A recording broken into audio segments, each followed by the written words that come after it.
On this episode of the Star Wars Time Show, Matt and Nick will break down the finale of Alien Earth. Did they dig the finale? Were answers provided? What's next for the series and more? So stay tuned for their last Alien Earth special. Fear not though, they'll also cross things over with Star Wars and will debate who's more ruthless, Weyland-Yutani or the Empire. Of course, they'll end the show with question of the week responses and the latest round of top 5 Star Wars fan artist features. Punch it, Chewie.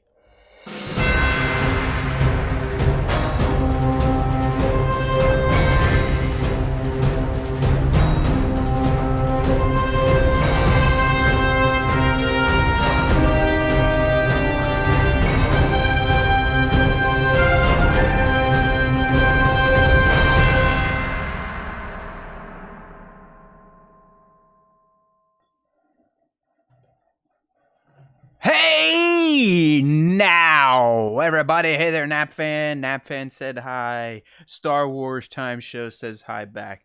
Let me get the hat on. I don't want to blind anybody. Hey, there's another said hi. I'm starting to think a bunch of bots just show up in the vertical stream. You know what I mean? Unless that's the way to come in to a live stream. Just your name and then said hi. Anybody? Can you explain that to me? I am an old guy that screams at clouds. But welcome back to the Star Wars Time Show. We're here to break down the finale episode of Alien Earth. Nick will be joining me in about 30 minutes or so. Hello there, Axelot Dream. Nap Fan, how's it going? I'll answer your question here in a second after I lay down the agenda. So like I said, we're going to do the Alien Earth finale. That'll be our main segment. But we do have some Star Wars talk this week. We got the Mando and Grogu teaser trailer. So I cut that up, and we're going to talk about that, break that stuff down. We'll always do the Ask Me Anything to kick things off here. And our crossover segment this week is going to be a debate on who are the bigger monsters, or who is more ruthless, Weyland-Yutani or the Empire? All right, Nap Fan, who's my favorite Star Wars character? I think I've answered this a few times. I'm going to have to go with the duality of Anakin Skywalker. So Anakin / Darth Vader is probably my favorite when it comes down to it. Hey there, Axelot. I said hello. How you doing? Hey there, Kramer. Good to see you down in the other chat. Nice to see everyone. But yeah, we got some Mando Grogu to talk about. We got Alien Earth to talk about. We've got the Him movie to talk about. All sorts of fun stuff. Good to know, Nap Fan. Good to know. Anakin for life. All right, well, let's not waste any time because we do have a slightly busier schedule than usual here with the Mando and Grogu trailer, and I do want to get through that. And our spoiler-filled breakdown of Alien Earth, Episode 8, The Real Monsters. I am not him, Kramer, clearly I'm not him. But I will talk about him, the movie, which, yeah. I'll save that for after Ask Me Anything. So speaking of Ask Me Anything, let's go ahead and get cracking on that right now. Let's see what the fans wanted to know from yours truly. There was not a lot of questions this week, so we'll get through this pretty quickly, if you know what I mean. All right, here we go. Oh, thank you, Nap Fan. Hey, Divided, good to see you. Tones, what's going on? Tones must be, he's at work on the toilet or he's drinking. Which one is it? But it's good to see you, buddy. All right, let's go ahead and get through some of these questions here. They're up on the screen now. To get involved in the Ask Me Anything, you just got to be following us on our socials. You can be in our Discord, which we have an open invite link in the YouTube video description that you're watching right now. Post them on Instagram, post them on YouTube. Just, sub, follow, turn on notifications, and then ask your question. Nap Fan kind of kicked things off, asking my favorite Star Wars character, so I laid that down on you. So now we're going to turn to Scion XTC, who is asking, would you want to become a Prodigy hybrid? So if you haven't been watching Alien Earth, there's a new kind of android that was created, known as a hybrid. And these hybrids are essentially synthetic bodies, but then their consciousness is passed from their human body into the synth body. So you essentially retain who you are, your id, your ego, whatever you want to call it. I think they're two different things. I'm not a psychologist, but you retain your spirit. Let's say it takes your spirit and dumps it into a synthetic body. So this synthetic body is essentially a super duper mega computer. So you can control pretty much anything that's connected to a network. You're also super powered. You've got almost Superman type of strength. And, unless you get your head melted by an alien large fly, it's kind of hard to die if you're a hybrid. So when Scion is asking me, would you want to become a Prodigy hybrid?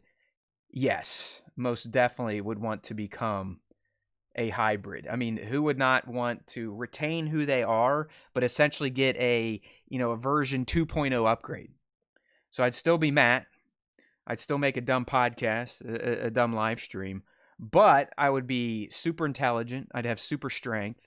And for the most part, I would be immortal as long as I stayed away from random alien species. You know what I mean? So let's see what the stream's saying here. We do this show both in audio only, which you can catch on most podcast platforms, but we also do the live stream, which these days it's been 7:30 p. East, or as close as we can get, youtube.com/Star Wars Time Show. All right, so we got Tones. He's making some coffee. Anyone responding here? There we go. Mando Pirate from the live stream. I'd totally like to be a hybrid. My body would basically be indestructible, and hopefully I'd be in a sexy, muscular man. Yeah, that is true. The synth body doesn't have to just be a clone version of your body. I could pass myself into prime Arnold Schwarzenegger. Back in the day, 80s, 90s Arnold, when he's in Commando and The Running Man and Terminator, stuff like that. So, yeah, that would be pretty great. Good call on that, Mando Pirate. All right, fun question there. And let's move on to the next one. All right, this is coming from our supporter here, Kramer. I'm actually surprised there's no football question in here, Kramer. What's going on with you, bro? But Kramer is asking, since Alien Earth ended, what are you going to be watching now? It's a good question. I don't think I'm going to jump on any new series. I'm probably just going to play some catch-up, Kramer. Being an older individual with a family and a kid, I don't quite get the time to just sit down and binge. So I might try to catch up on stuff I have not watched yet, like the second season of The Last of Us, the second season of The Sandman. I'd like to finish Murderbot on Apple TV, maybe get into season 3 of Invasion, even though I kind of think the series sucks, but I've already watched the first few seasons, so why not keep going? So yeah, it's more playing catch up at this point in time. I've gone through, I've now rewatched all the Alien films. Resurrection is, it's Resurrection. It's honestly, it's not terrible. It's also not good, and it's a little weird with the cloning and all that fun stuff. So, yeah, mostly just getting to the backlog. Okay, Kramer's not happy with Clemson. Oh yeah, Tones, that's a good one. I definitely need to get on the Peacemaker Season 2 train. I might even rewatch Season 1. It's been so long. I think I could get the wife into that series. So yeah, I might do a rewatch of Peacemaker S1 and then roll right into Season 2. Good stuff there. I do thoroughly enjoy Peacemaker. Even though I did not get to see Peacemaker's match at WrestlePalooza this last weekend because I'm not spending an extra $30 to get the ESPN app, and I was too lazy to set up a VPN. It's just like, come on, WWE. All right? Like, what are we doing here? If you're a wrestling fan, pretty much we're the only country that has wrestling content on disparate streaming apps. We got to watch Raw on Netflix. You got to watch SmackDown on cable TV or YouTube TV. It used to be you needed Peacock to watch the PLEs. Now you're going to need ESPN at $30 a pop to watch the PLEs. When in pretty much every other market across the world, all wrestling is on Netflix right now. So, anyways, tangent on John Cena, a.k.a. Peacemaker. Okay, Kramer's also asking, do you think Darth Maul was the Phantom Menace in Episode 1? No, absolutely not. Come on, Kramer, you know who that was. Who do you think the Phantom Menace was? It's Sidious, okay? That's Phantom Menace. There's a menace, but it is not known. Darth Maul made himself known, therefore he cannot be a phantom. So the Phantom Menace was indeed Darth Sidious, a.k.a. Sheev Palpatine, a.k.a. soon-to-be Emperor Palpatine, Lord of the Dance. All right. So thank you for that question there, Kramer. Damn, I'm not getting my moves anymore on my Apple Watch. I've been sitting too much today. Too stagnant. Too stagnant. Don't like it. Should go for a run after the show, but I won't because it'll be late. All right, last question here, and as Phil says, not so much a question, but I won't be on for the live, so I wanted to drop this here. All right, so this is just Phil kind of leaving an opinion, I believe. I've enjoyed Alien Earth a lot, but I think they fumbled the ending here. Finale definitely had some cool moments. Eyeball with Arthur, but overall, I think it was a fairly lackluster finish. Kind of silly, in my opinion, to finish with the now we rule bit when we know this is all has to come to naught in the end. Yeah, I mean, listen, Phil, I'm going to get into it once Nick gets here and we do our full deep dive into Alien Earth, the finale episode. But I'll just tease. I'm not very far off from your thoughts on the finale. As just an episode, I thought it was pretty good outside of some wonkiness at the beginning. But for a finale in a franchise where you don't know that it's going to get a second season, that hasn't been confirmed, I think the finale failed pretty hard on that aspect. All right, Tones in the live stream chat saying SAS Rogue Heroes is a great watch if you've not seen it. I've never even heard of that, Tones. What network or app is that on, dude? Anybody? Kramer asking about his comeback story for fantasy football. It's fantastic, right? There's a lot of comeback wins in the NFL this week, Kramer. So it's only poetry that you too experience a comeback. All right, so SAS Heroes is on BBC. BritBox, baby. All right, I might have to check it out. All right, well, that was it for Ask Us Anything. Not a lot of questions this week. Not sure what's going on. I think the show's lost most of its luster. Barely have anyone watching right now, but I get it. We're getting old. We've been doing this a long time. Over 10 years at this point now. We're at 372 shows just on Star Wars time. We probably had 200 shows on Entertainment Buddha. So if you haven't been keeping tabs on us, we will be kind of changing things up after tonight.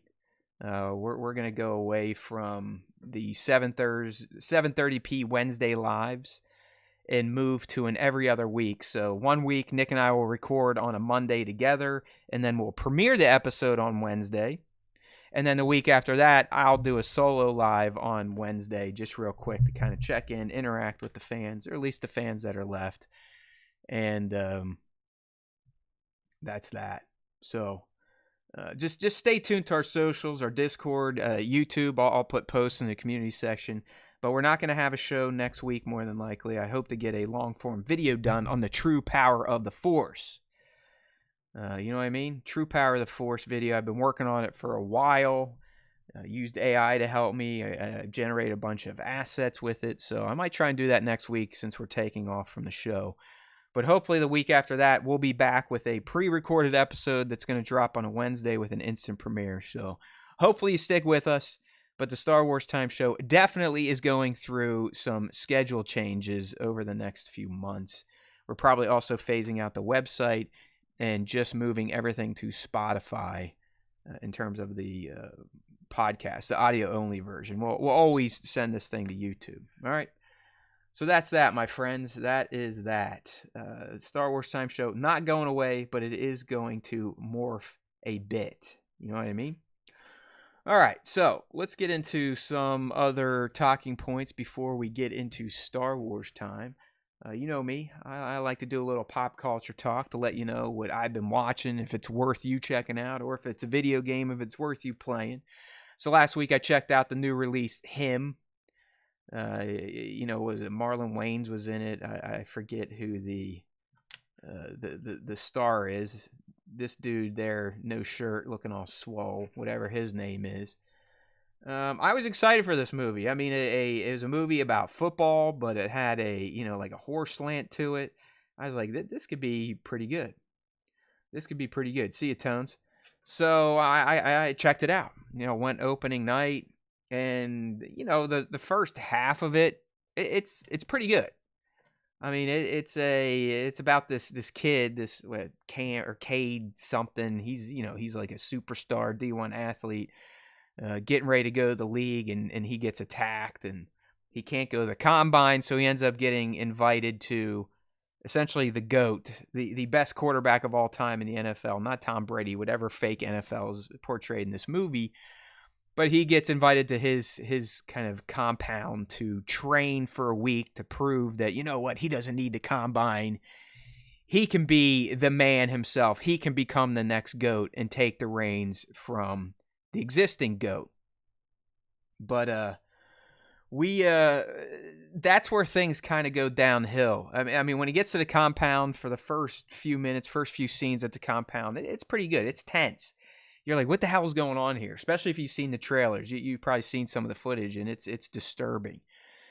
But where this movie, for me, fails, thank you, Nap fan, I'm always the main character in my head. Where this movie fails, though, is during its climax.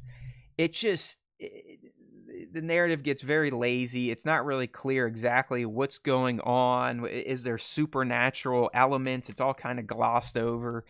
And then before you know it, the movie's basically over after 5 minutes of pure carnage. And that's that. So I can't say Him is great. I don't know if I can say it's good.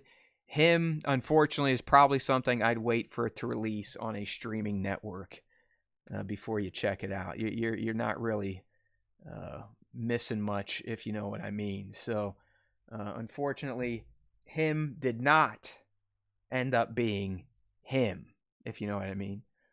Him is still in WWE, Carmelo Anthony. All right.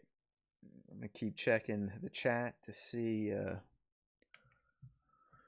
when Nick may be coming in, if you know what I mean. I do have a co-host, if you're new here. He just has a different work schedule, so I kind of have to start the show on my own, and then he comes in, and we close things out. All right, well, I'm kind of ahead of things here, which is good, because it's time for the Mandalorian and Grogu teaser trailer breakdown. For those that want more long form or to really hear my deep thoughts on this, I did put out a video breakdown earlier this week. You can check it out on the Star Wars Time YouTube channel. If you're on the live stream now, that's what we are looking at on the screen. All right, see you, Nap fan. So yeah, please go check it out. I'd love more views on it, but I'm going to use it kind of as my visual, why I talk about the trailer and some of the things that stood out and some of the things that I saw that lead me to believe that I might have a better understanding of the overall plot. So first things first, we got the trailer and we got a new poster. It's very 50s, 60s, 70s, like just kind of like loud type of poster. Starring Pedro Pascal as Din Djarin and Grogu as himself. And, the twins were on it, those huts that we saw from the Book of Boba Fett, the Razor Crest, some X-Wings. It's a pretty swell-looking poster. There's AT-ATs, there's monsters. It's very Star Wars-y, but very old school. It's not like a what's his name, Drew Struzan type of poster. It's definitely got that old school aesthetic. And we got the official release date. I mean, I think we've always known it was May 26th. I didn't know if we actually knew a day, but we now know that it is going to be May 22nd, which is perfect because more than likely I will be on my 2-week vacation. So when it comes out, I'm probably not even going to be able to see it, which is kind of crazy to think when you're as big as a fanboy as myself. It's like, how am I going to handle that? A new Star Wars movie for the first time in 7 years will be releasing. 7 years, right? Because Tross came out in 2019. I'm probably not going to be able to see it opening night because I'm going to be out at the coast. They don't have a great theater, and if I'm watching a Star Wars movie, I want to check it out in a nice theater, at least Dolby or IMAX, something like that. So hopefully by the time I get back, it will still be playing in a big theater. But we'll be doing a breakdown probably in June for a movie that comes out in May. But hey, we're old. It is what it is. All right, so yeah, May 22nd it's coming out. Let's kind of get into the trailer a little bit. I'm going to just, like I said, play it in the background for you as I'm talking about things here.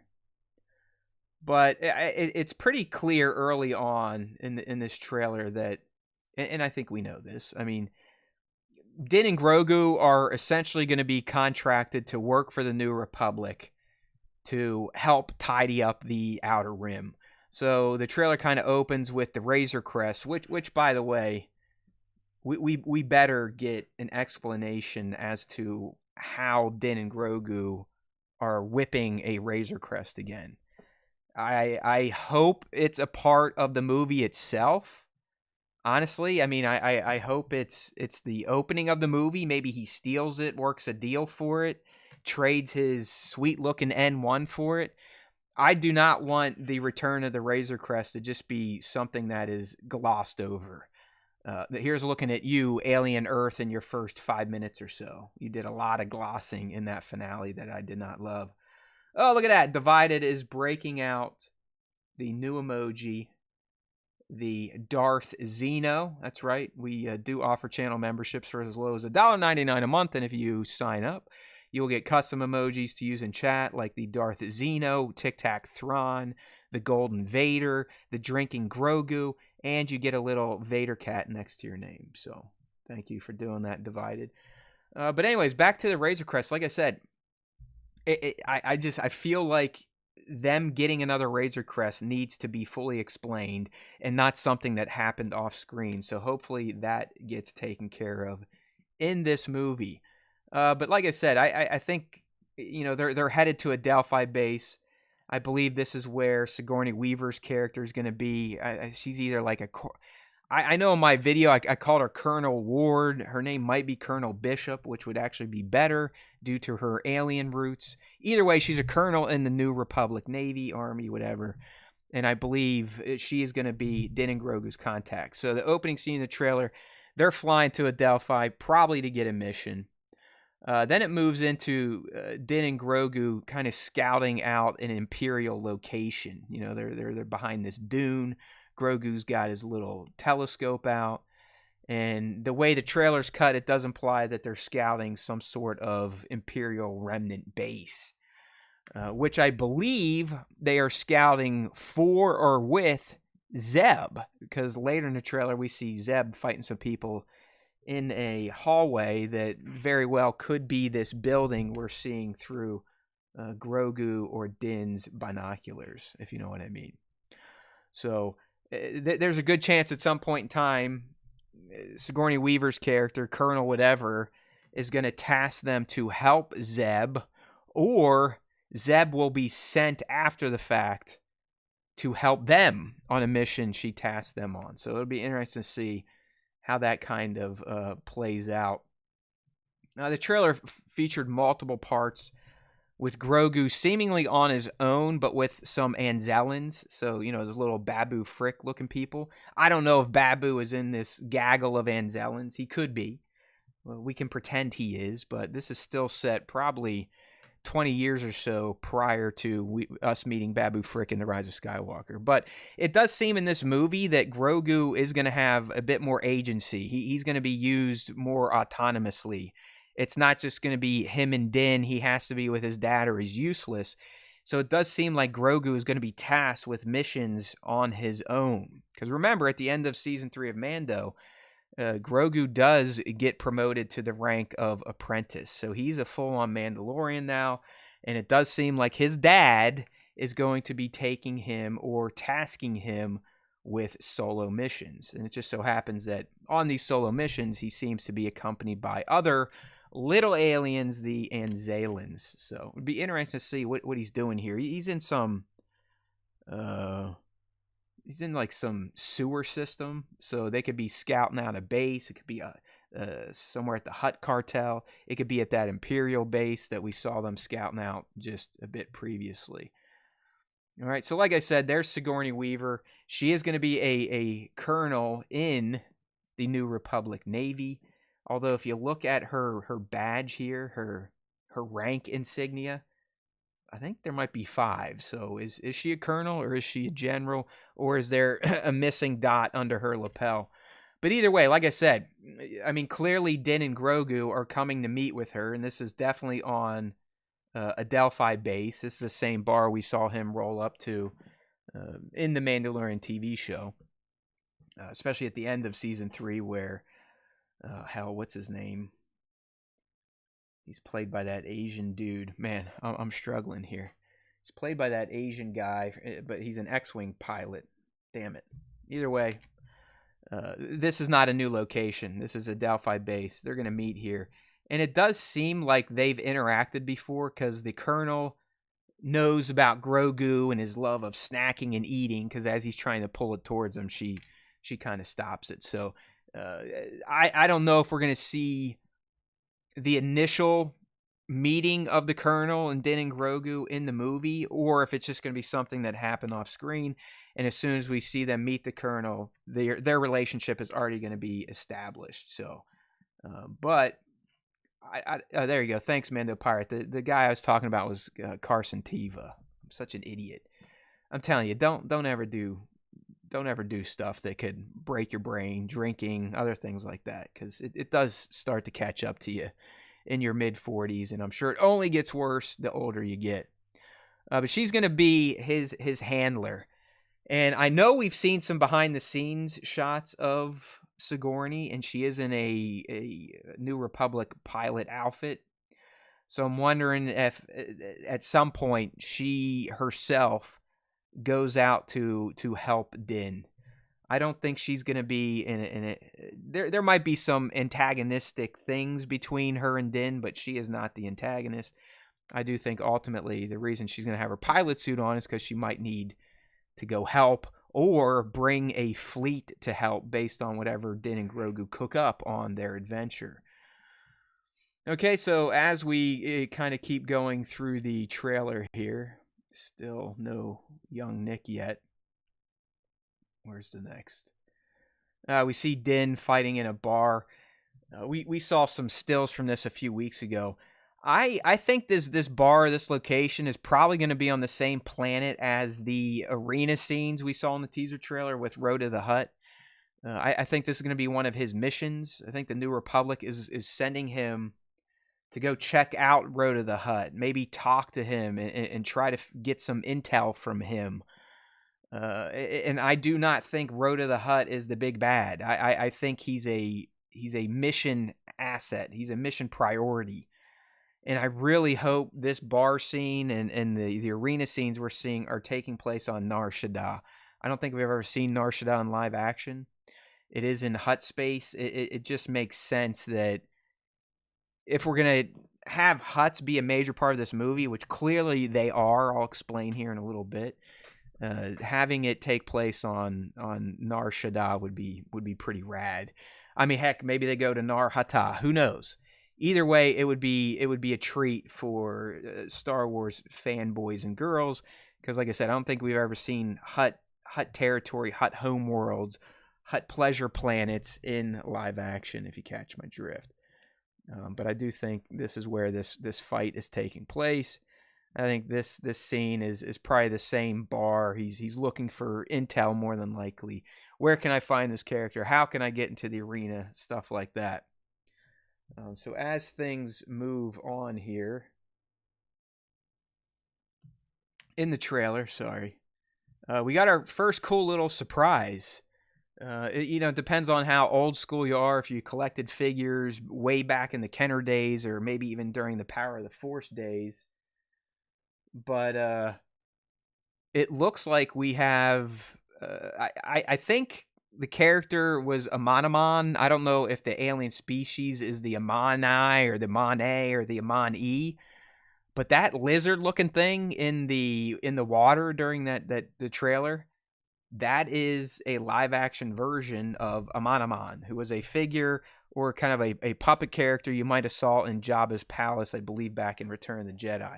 So, that's pretty cool. When Dave's involved, he's always going to have this deep cut sort of stuff. So, this was a nice little treat to see in the trailer. And it wasn't the only one. I think we got some another kind of callback character that is now going to be live action. All right, so there's another shot of the Razor Crest. I mean, it clearly has a different paint job. All right, so we know it's brand new, and I don't want to go in circles, but it's please, like, don't have this be an off-screen acquisition. Make it the opening of the movie. Either he steals it or deals for it or goes on a mission for it.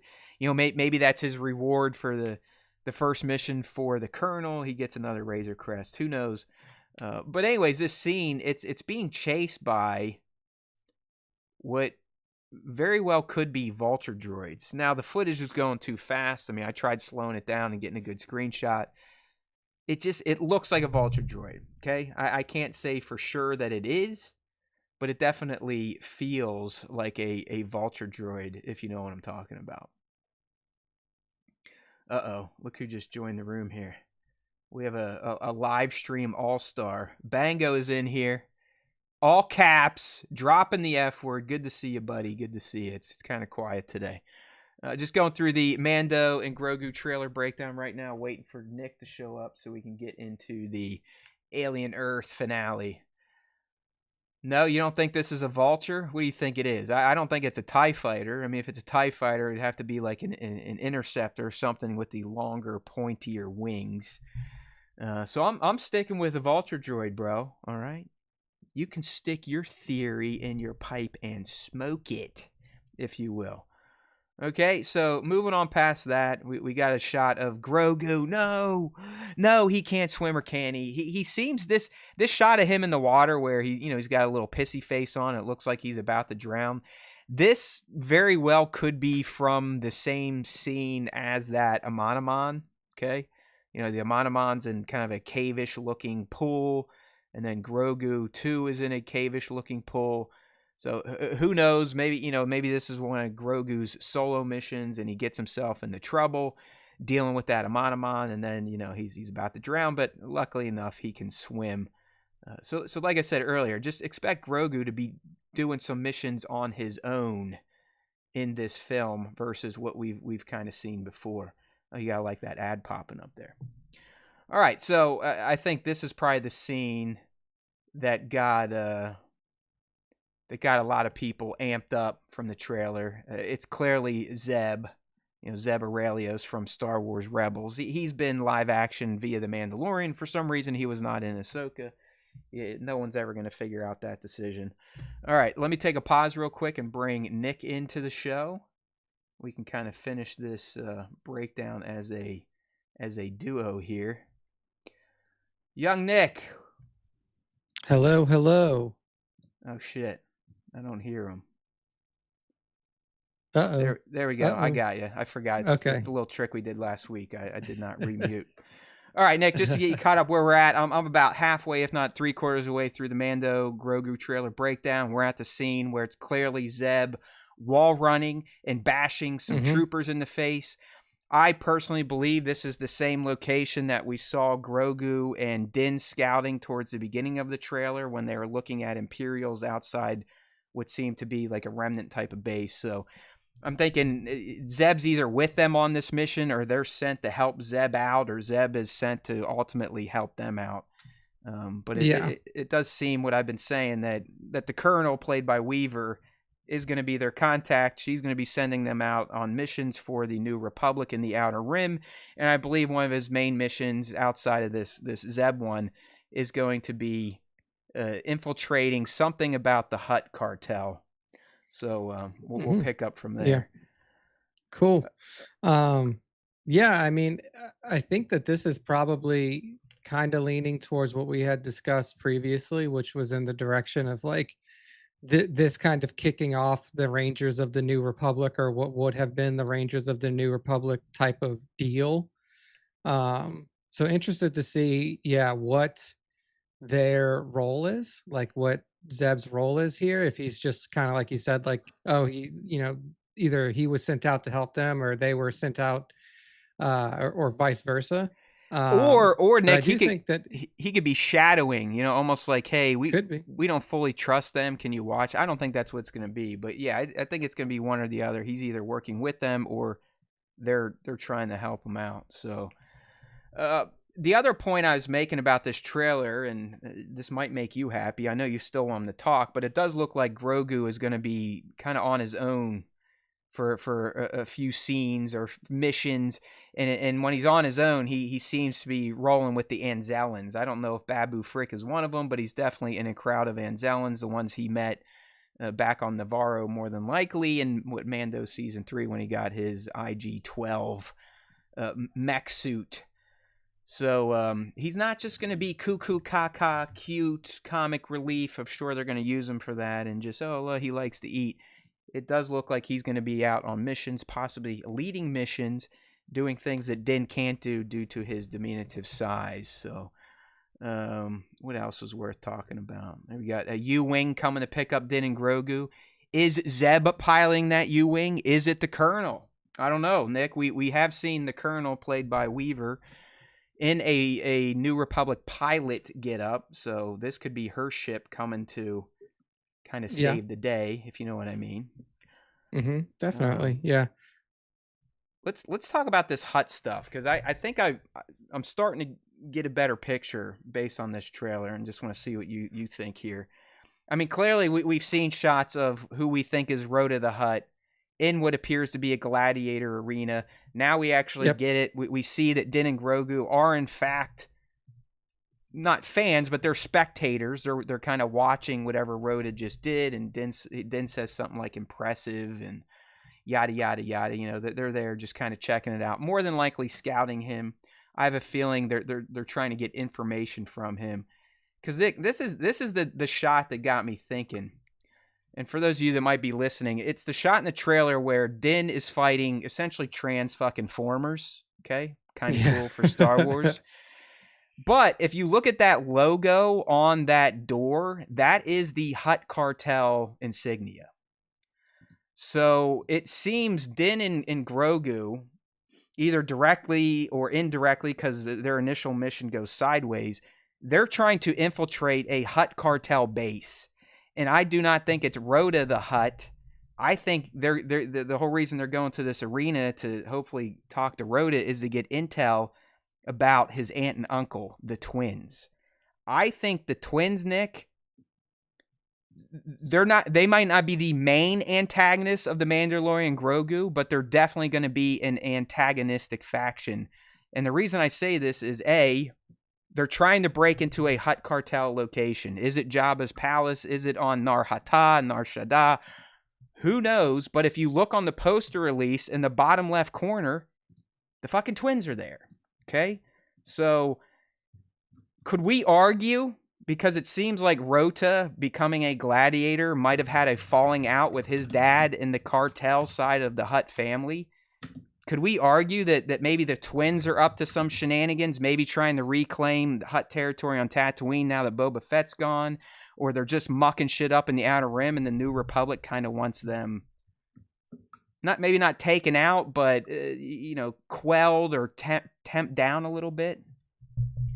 I mean, yeah, I don't think it's a super surprise that the Hutts were going to be like the antagonists here. The angle on Rada, I think, is interesting, because I'm not really sure the way that his role is going to play out. Like, yeah, he's in a gladiatorial arena, but like also we've seen a lot of other films and stuff like that where like very prominent members of the ruling class will put themselves in the gladiatorial arena against like pieces of shit, just to like to literally just be like, look how strong and good I am. Like and it just helps to raise their profile amongst the people that worship them, because it's like, so I like him in the gladiatorial arena. I don't put any stock in that being like a punishment or anything. It looks like he's quite enjoying himself, in fact. I guess my point is the fact that Jabba's son and heir, the fact that he didn't immediately fulfill his mantle when he died at the end of Return of the Jedi, and Bib Fortuna was able to kind of slip into that vacuum. I think that kind of tells a story about Rhoda and his dad and his family overall, right? They probably weren't on good terms. Maybe Rhoda was exiled already. Maybe he's self-exiled because he wasn't down with the cartel. I'm with you though. I don't think Rhoda is like a slave and he's being forced to fight. It seems like he is enjoying it. Maybe this is truly his profession. He just got out of the family business, but now some of the family, aka the twins, are mucking things up in the Outer Rim, and the New Republic isn't happy, so they got to get some intel. This is me just fucking spinning speculation, my friends. But the fact that they're prominently placed, the twins are on the poster. It's like, come on, like this is it. I don't even know how much Imperial Remnant stuff we're gonna get in this movie outside of, the at scene that we got a little more insights into in this trailer. Yeah, so. and we saw them infiltrating that base with Imperials outside of it, or like scoping out that base with the Imperials that were patrolling it. So I'm sure that there will be like that'll probably be like the opening mission. The one with the or maybe it flips, like maybe it flips eventually to like you find out that the Hutt cartel is working with one of the warlords of the Imperial Remnant, and something like that happens. But I actually like that. I think that's a better angle. It's not listen, the Hutts are all shady. They're fucking mob bosses. But I do like that maybe the twins are working with the Remnant.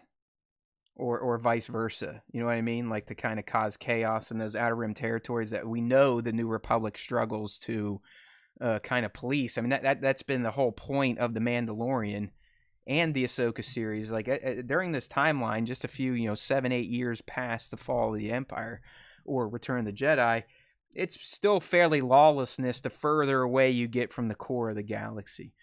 Yeah, and that's kind of been the situation the whole time. They're like, even in the Grand Republic days, they're like, you barely ever saw anything out in the Outer Rim, because they even refer to it as Hutt space. So like even the Galactic Republic at that time was just like, look, it's too far away. We're not going to extend our resources. We know what's going on out there. We'll like send assistance when necessary, but it's not something that we're going to really concern ourselves with all that much. Yeah. So yeah. It's still not clear. League's in the chat saying, I hope that the Hutts aren't the main antagonists. I don't think they are going to be. I honestly think Nick probably finished the other piece of the puzzle there. I think it'll be them working with the Remnant, or the Remnant kind of working through them, almost like they're puppets. They're all going to be using each other in the end. So yeah. But I think I honestly don't think you're going to get any type of Thrawn shit in this movie. I mean, unless it's saved for the end, like a big tease. But I don't think Thrawn, which is kind of a shame, is going to be a big part of this movie. If anything, man, I could see him just being mentioned at best, if that. I mean, do you think they blow their Thrawn wad in this film, or do they save him for Ahsoka season 2? No, I mean, I wouldn't. It doesn't seem like this movie, and like this is where it kind of like comes into like, where does it, like, how does this movie interact with everything else that we've seen, right? Like, does this essentially take place during Ahsoka season 1, when we just didn't have track of like Mando and Grogu and that side of things? Is that like, no? Is that why Zeb is in here? Like, because I think it doesn't really make a lot of sense to me if it takes place after Ahsoka season 1. It will, because it's definitely taking place after Mando season 3, which was after Ahsoka season 1. So I think you're going to be disappointed there, which is why I'm asking, like, did they even mention Thrawn? I hope if it is, unless they do, like, previously or 10 years prior, but I'm pretty sure Mando season 3 was after Ahsoka season 1. So timeline wise, this should be after Mando season 3, because clearly Grogu is an apprentice. He has his little shield from season 3. So yeah, we'll just have to hope they get it going. Hey, there, the cat emo. Choices. The cat is on the keyboard. There we go. We always love when the cat's Nice. here. Thank you very much. All right, Nick. Yeah, I mean, we'll see. We'll see what they do with Thrawn. I don't think that they're going to do anything particularly useful with him in this movie. You really don't need to. I think this film purely could be just a little one-off deal, furthering along Din and Grogu only, with only lightly adding some light to what's happening in the galaxy at large. All right.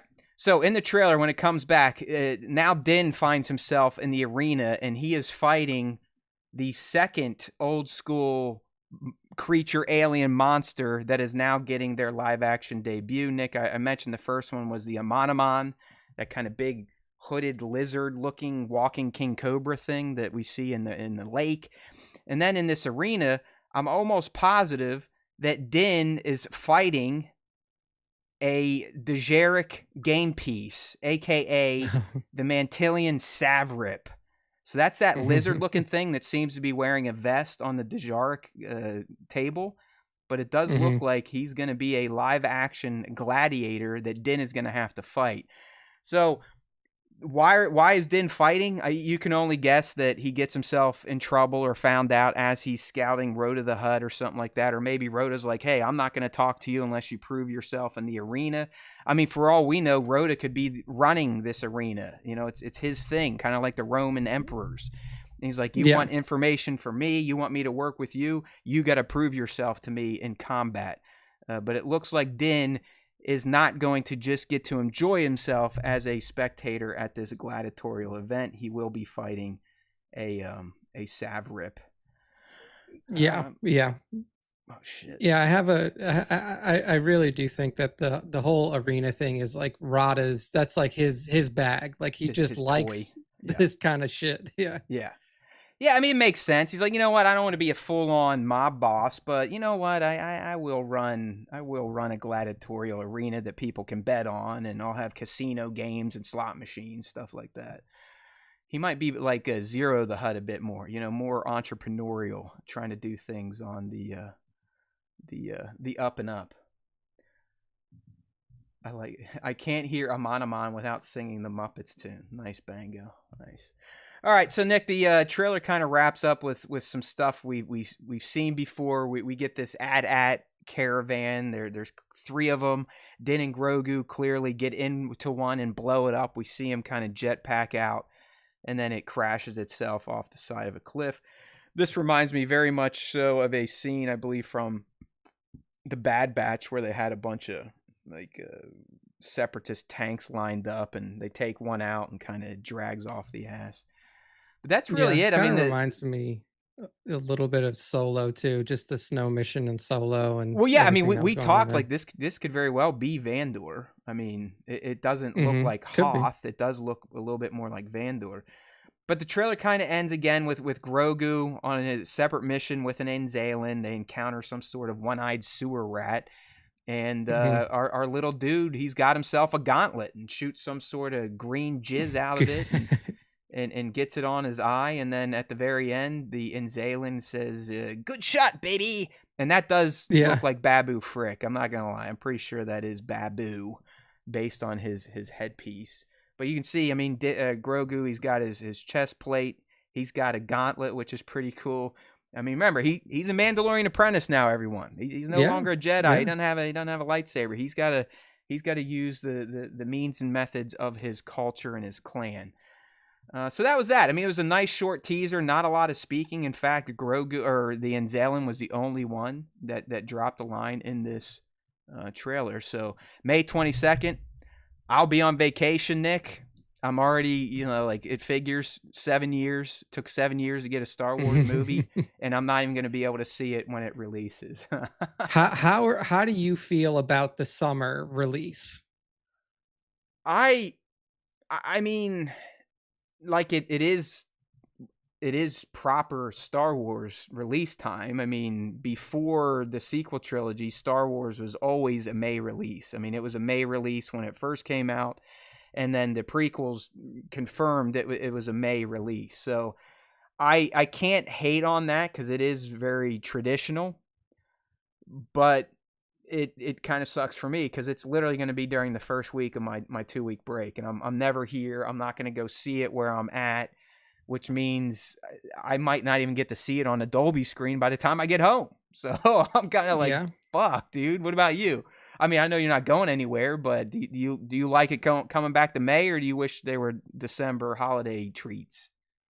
I mean, I kind of liked the December because I mean, again, like it's a very me situation, right? Like I don't live where my family lives, so like I would go back and watch the movies with my friends and with my aunt when I would go home, and like I'm probably not going to be able to do that with this one. I mean, I may go home during that time window. I'm not 100% sure what my next year looks like around then. Felt cool to like, hey, like go home with the family, like everybody's off of work, like you have a lot of free time to go see it. I Yeah, think that's that true. summer release movies now are like, they're obviously a lot more. You still have like, off time for kids and stuff like that, but I really do feel like summer release movies aren't as like poppy as they used to be, right? Like I think that when Not that you May if you slate. It seems the bigger releases now are going to be late June, July, like the ones really making money these days. So yeah.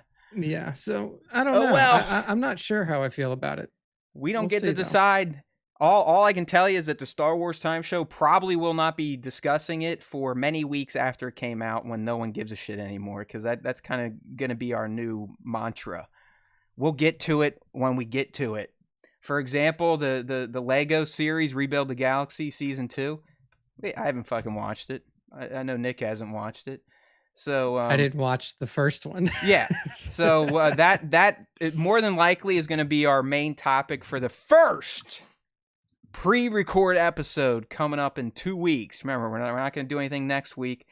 The week after that, Nick and I will meet on a Monday, do something, more than likely talk about Lego Rebuild the Galaxy, and I don't know what elements of the live show we might keep in the pre-record, but things are changing. I think it's going to be interesting, try something new over here. It's not like anyone comes and watches the show at 7:30 these days anyways. So we'll see. But you will hear from us on Rebuild the Galaxy. And then we got Visions coming up at the end of October. That'll be a pre-record as well. I think when it comes to actual Star Wars content, those are probably going to be pre-records. The weeks I'm doing lives, I don't really know what that's going to turn into. Maybe it'll stay like the Ask Me Anything and kind of the fan segment shit, and Nick and I move away from that during pre-records. That's for he and I to discuss next week when we are off. All right, dude, let's get into it. Alien Earth time. The clock is ticking down. We can't be doing this all night. I really haven't said much about it. Your boy Phil used his time for AMA to kind of air his grievances or his thoughts on the episode. I did read that. I have a response to Phil. So Phil, when you listen to this, I got something for you. see you, Bango. All right, Nick, while I get the slideshow going, why don't you go ahead and give your personal review and feelings of the Alien Earth finale, aka S1E8, the real monsters. I'll come in and give my 2 cents, and then we'll kind of go through and deep dive on some of the things we saw, didn't see, what we wished happened, what we think may happen, stuff like that. So go ahead and get to reviewing. Yeah, I mean, overall, I really enjoyed the episode. I thought that it was a pretty well done finale that sets up a season 2 very well. If we get a I mean, season 2. That's the big problem, dude. We don't know. I mean, the thing is like if we don't get a season 2, cool. If we do get a season 2, cool. I enjoyed the episode overall. They have clearly set it up to where they are under the impression that they have a season 2. I don't know. Talk to Noah Hawley. See what he's heard. I don't want to cut you off, but our loyal fan Divided does listen to the podcast, and she did report that Noah's like, hey, yeah, I ended this on a cliffhanger, hoping people would want more, so we could get a season 2. So he completely is using us to try and get bankrolled for another season, which I don't necessarily love, but I don't want to step on your review yet. So go ahead. Yeah, I mean, good on him, because if you are a creator nowadays, you have to literally force people to give you a season 2. It's not like it was back in the old day where it's like, oh, you have a TV show, right? We're giving you at least 2 seasons. Right. Like, it's a good thing it wasn't on Netflix, or they would have canceled it already before the first season ended. That's kind of how they roll sometimes. Right. Yeah. but yeah, I mean, overall, it kind of went in a way that I had expected. Like the kids are really like, especially Marcy is really starting to assert her Now we dominance in rule, terms of bro. her, yeah, like in terms of like not only her intelligence level, which is definitely increasing faster than the other kids, I would say, but also an understanding of like, you just can't do anything to me. Like, there's very little that you can do to me.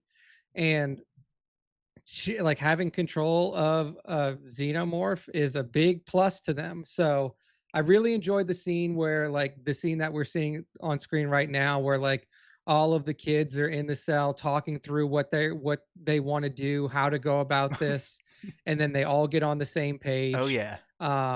I was super surprised at Cavalier's like little arc here, because I really did think that he was gonna go out. Like I just assumed that he was gonna either be like get eyeballed by Sheepball, or he was gonna get killed by Xeno. Um, but I think that where they left it was really interesting, and it also just like, you know, whatever you want to say about this, like it's crazy to me that Ridley Scott was just like, go for it and let Noah do what he wanted to do, because I think that the overall I was pretty happy with season 1. Um I'm interested to see how far he can extend this, given, like how everything interacts with canon or whatever. But yeah, I mean, I was pretty pleased. I thought that the fight scene between Kirsch and Moro was pretty sick. I thought that um the the scene with Joe and the like Joe fighting off the eyeball was fun. Overall I was pretty impressed with this episode. So I was pretty happy with the way it turned out. I love the octopus eyeball. By the way, I mean he's like my Yeah. it is my hero character. I like a lot of you. I was really hoping it would have got into Boy.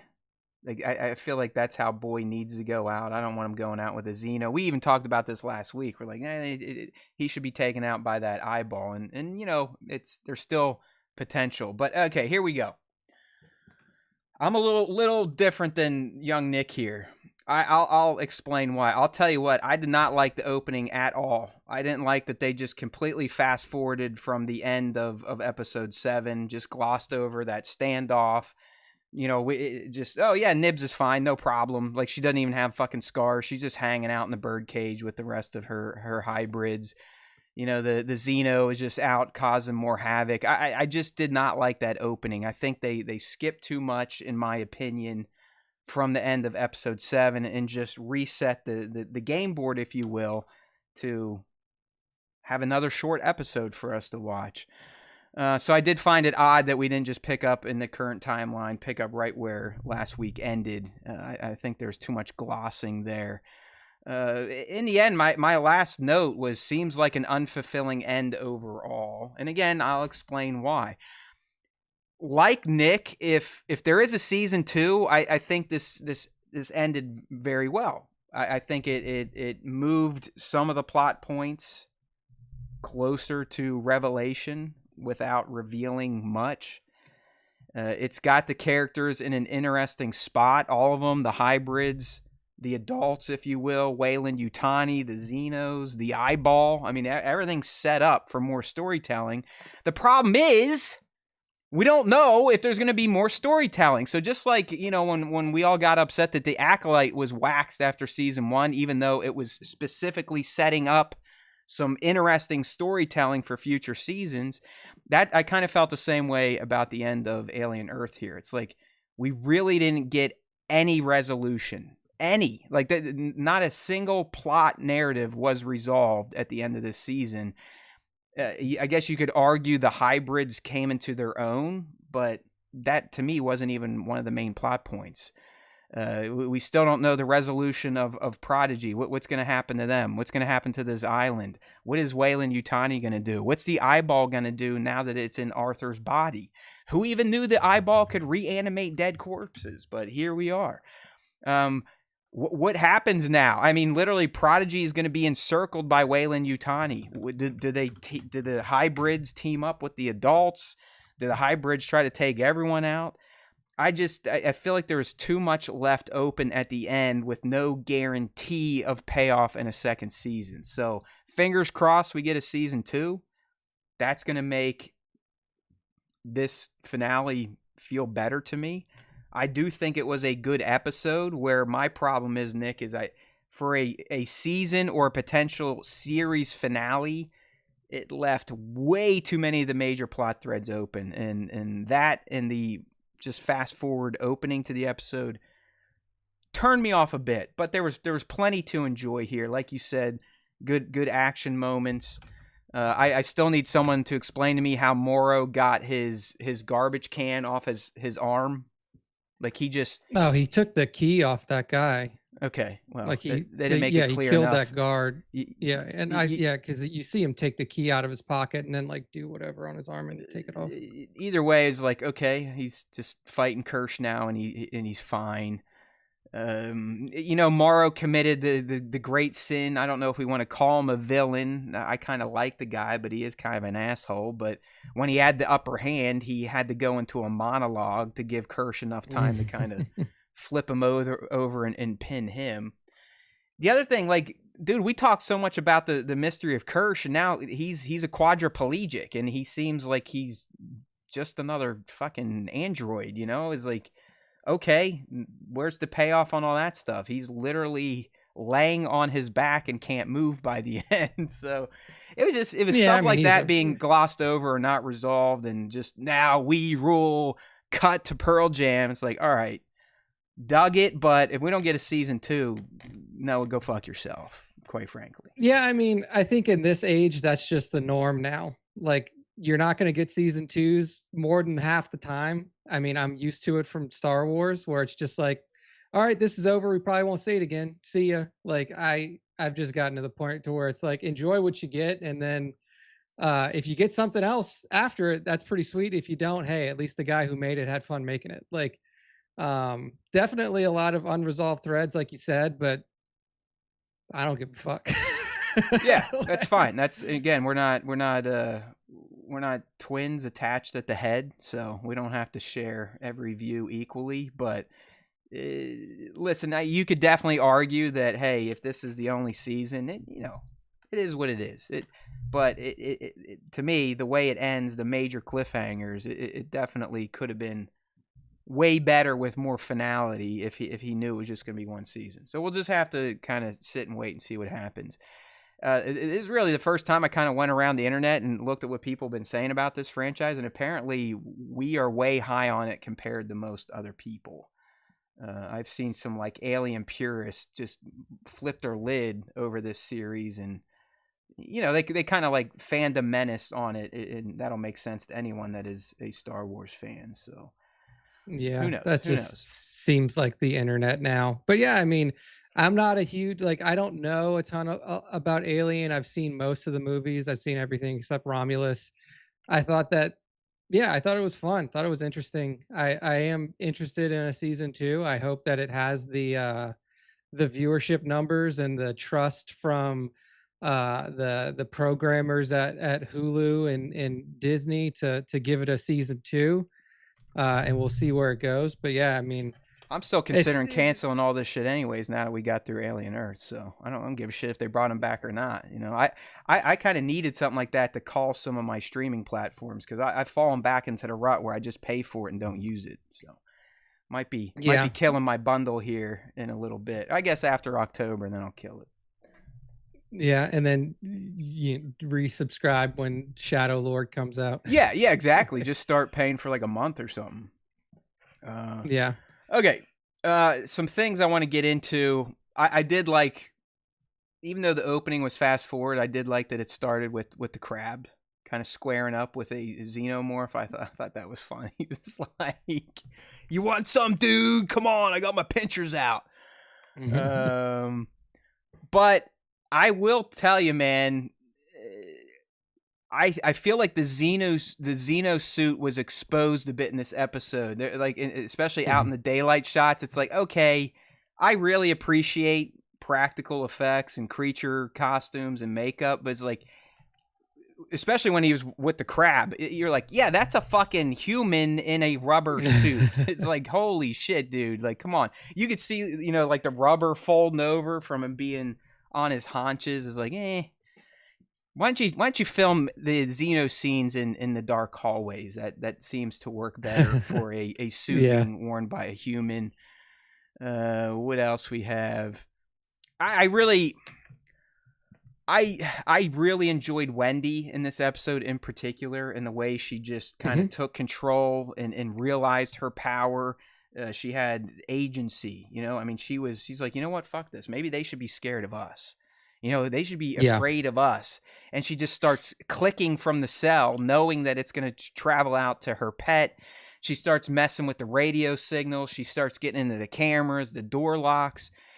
I mean, if you think about it, Nick, Wendy is basically a Jedi when it comes to computer networks. Yeah. I mean, absolutely. She and it's not even the fact. It's like, okay, yeah, we get it that she can get into the computer networks, but she understands how to manipulate them, and understands how to manipulate them to a point to where she can literally take over Prodigy's entire network and all of the connected entities to it at any time she wants. That's what I was saying about her, is like her intelligence is clearly growing faster than the other kids. And I don't know if it's like anomalous or if it was like planned because she was the first one and they wanted to they were trying to give her more experimental ability or whatever. But yeah, Wendy or in Marcy, whatever you want to call her, is definitely my favorite character of the series. She was great. I really like her growth. I think what it was, Nick, and they didn't do a very good job at it, but I believe when she was created, she was around for months before the other kids were created. So that's why I think she's so far ahead. But you can tell, I think the other ones are starting to catch up. I believe Smee might have been the one messing with the elevator. I mean, he was the one, doing the countdown and kind of pointing at it. So he was getting in on the fun. Speaking of Smee, I mean, again, he's the emotional root of the hybrids. He's their rock, their foundation.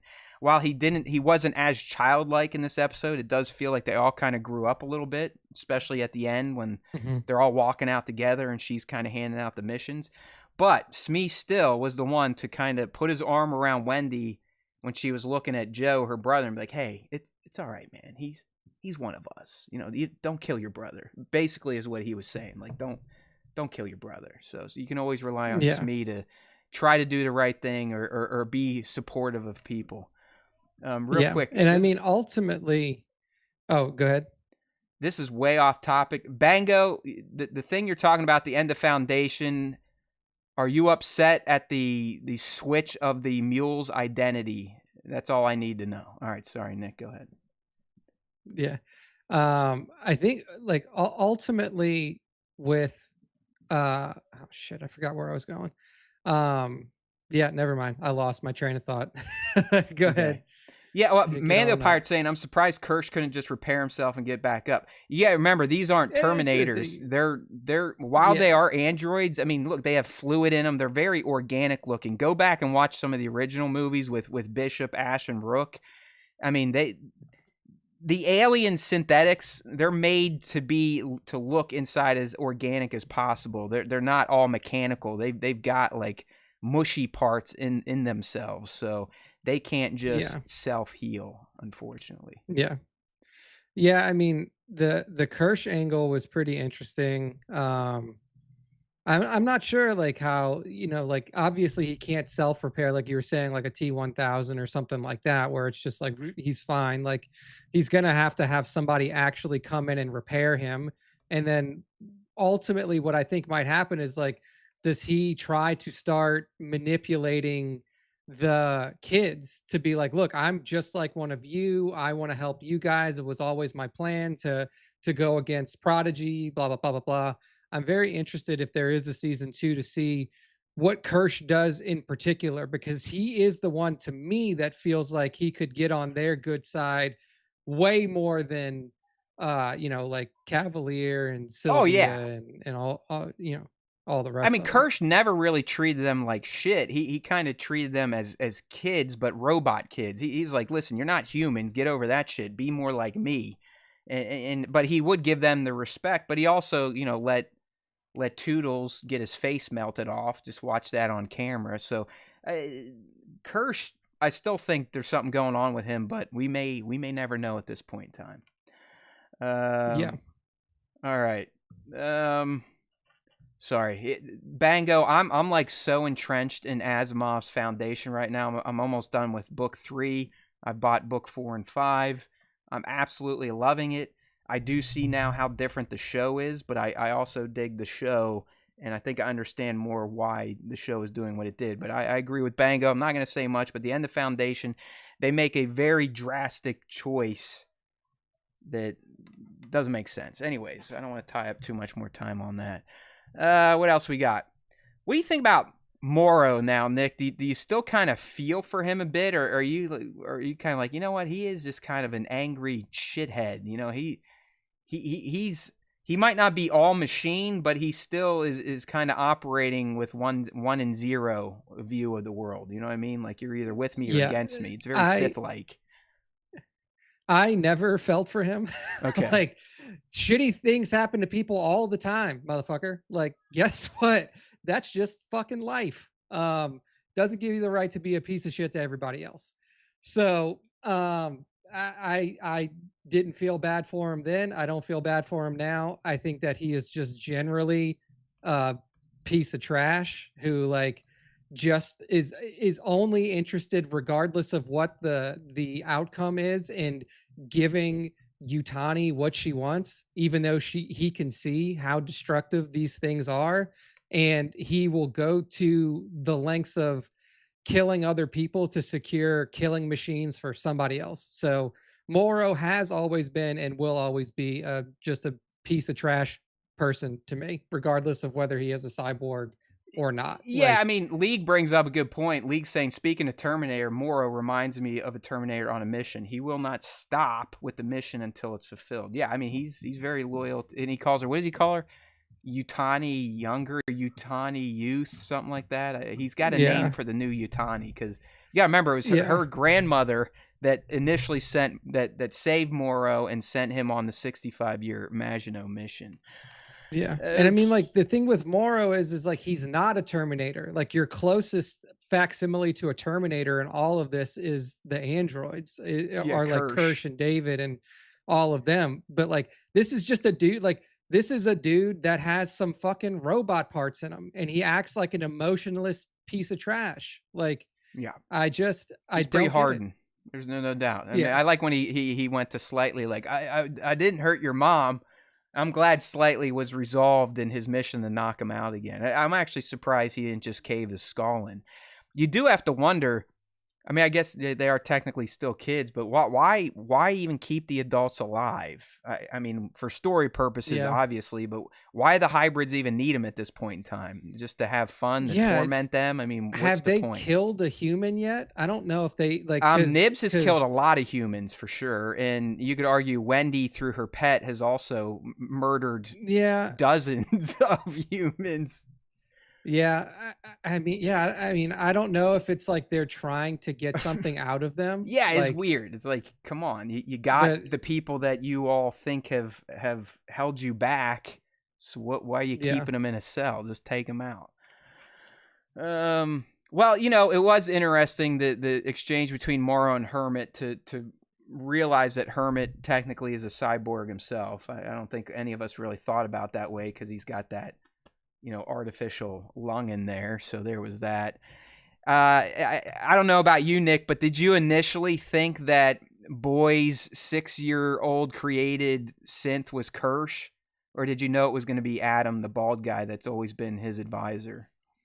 I did not think it was going to be Adam, so that was a pretty cool surprise when Wendy was able to halt him in his tracks.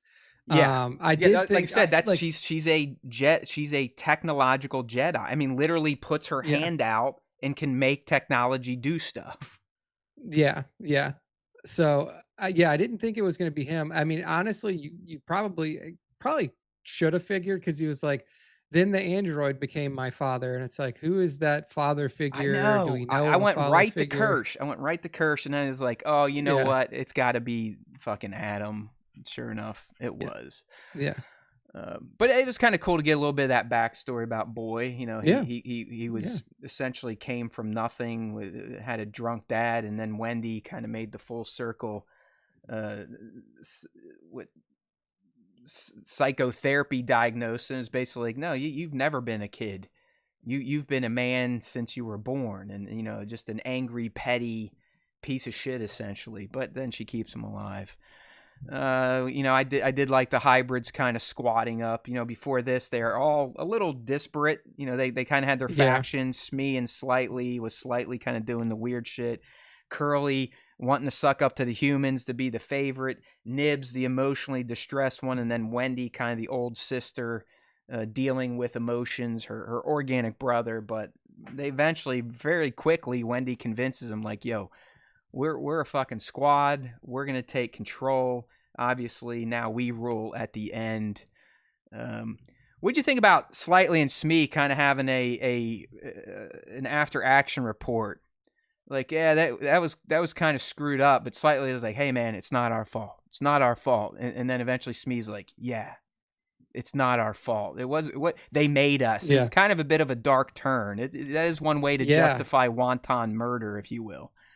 It's I mean, like, it's a coping mechanism. Yeah. Like, it's interesting to see how they're like, they're finally starting to understand, like, Wendy has understood, or Marcy has understood for a while, like, her capabilities and the like, I guess you would say the consequences of her actions.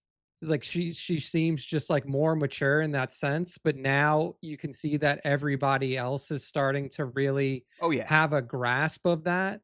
And it is like, when you're, yeah, they have to cope with what they've done, and they have to, like, they have to justify it in a way that doesn't put them at fault, right? Like, they can't be at fault. And that's the same thing with everybody who's done heinous shit like that, is like, you got to find reasons why it's not your fault, or Yep, you why gotta you did the things justify that you've it. done. So, like, uh, it is crazy to see a bunch of kids doing that though. Like, yeah. No, so listen. yeah, I think the hybrids are great, and like Bango's saying in the stream, Nibs might be my second favorite. I mean, she is a woman of action. You know, I mean, she's pretty much their pit bull at this point. You know, when Boy's body man came in and he was getting handsy, it was Wendy's like, yeah, "Hey, Nibs, go ahead and take care of that." And she just pounces on him and literally beats his face into a pulp. No problem. Walks out, goes on her mission to get Dame Sylvia. I would have liked her to walk up to the Dame and just snap her neck from behind, but I guess she was given commands like, "No, we need to keep these people alive for whatever reason." I still can't figure that one out. Um, yeah, divided. The hybrids are a prodigy creation. yeah, Synthetics, as you know, Kirsch and cyborgs is Moro. Those are Weyland-Yutani.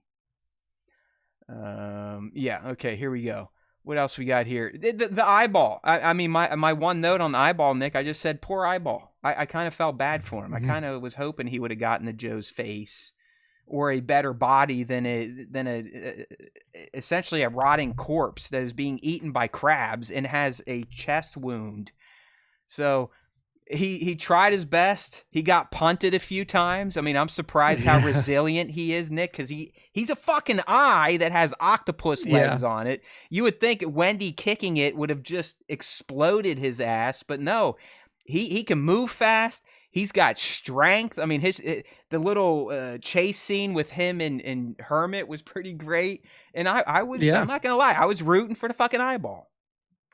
yeah. No, I mean, I was. It was super interesting to me that that's where he ended up, right? Like, that he got so far outside of the facility, and the only thing that he could find was that body. And I wonder, like, I mean, obviously he can still use it, like, he's fully Yeah, reanimated it, but I good to wonder if go. like, what, like, yeah, that's the most, that was the most interesting end to me, is like, what the fuck is gonna happen with this now? Like, how like, is it, can he just like, can the eyeball, like, fully control that body with no problem? Like, It I is pretty think, wild to consider that. yeah, I mean, I think yes, it can. Here's the one problem I could see with a host like Dead Arthur is it's organic material. It's going to eventually decompose.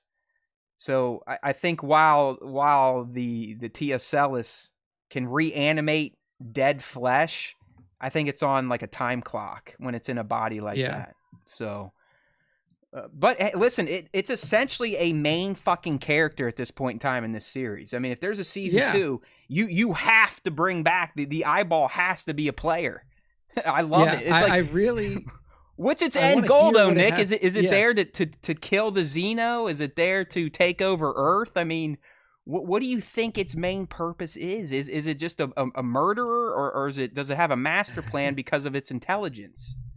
Yeah, I mean that's that's what I'm trying to figure out, right? Is like I want to hear this thing speak. Like I really want to hear what it has to say and like what its ultimate goal is, kind of like you were saying, like what like okay, we know that you're intelligent. Like that's unquestionable now. Like you are an intelligent being.